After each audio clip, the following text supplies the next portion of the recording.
നമസ്കാരം, ജനശബ്ദം ന്യൂസിലേക്ക് സ്വാഗതം. ആചാരപ്പെരുമയിൽ തിരുവോണത്തോണിയെത്തും. പാർത്ഥസാരഥിക്ക് തിരുവോണ സദ്യക്കുള്ള വിഭവങ്ങൾ ഞായർ പുലർച്ചെ ആറന്മുളയിൽ.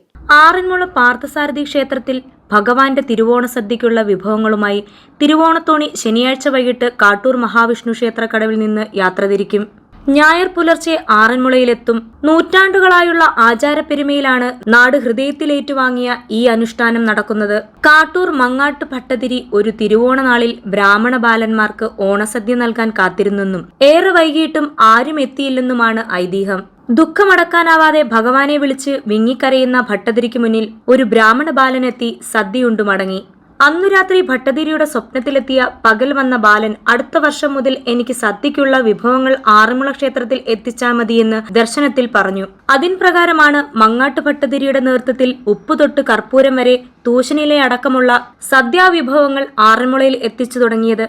ഭട്ടതിരിയുടെ കുടുംബം കാട്ടൂരിൽ നിന്ന് കുമാരനല്ലൂരിലേക്ക് താമസം മാറിയിട്ടും ഇത് തുടർന്നു. 2 നാൾ മുമ്പേ കുമാരനല്ലൂരിൽ നിന്ന് യാത്ര തിരിക്കുന്ന ഭട്ടതിരി കാട്ടൂരിലെത്തി പ്രത്യേക ആകൃതിയിൽ നിർമ്മിച്ച തിരുവോണത്തോണിയിൽ ഉത്രാട സായന്തനത്തിൽ ആറന്മുളയിലേക്ക് തിരിക്കും. ഈ വർഷം അനൂപ് നാരായണ ഭട്ടതിരിയാണ് തോണിയാത്ര നയിക്കുന്നത്. ആറന്മുള ക്ഷേത്രത്തിലെ കെടാവിളക്കിലേക്കുള്ള ദീപവും തിരുവോണത്തോണിയിലാണ് കാട്ടൂർ ക്ഷേത്രത്തിൽ നിന്ന് കൊണ്ടുവരിക. News bureau, Kozhencherry.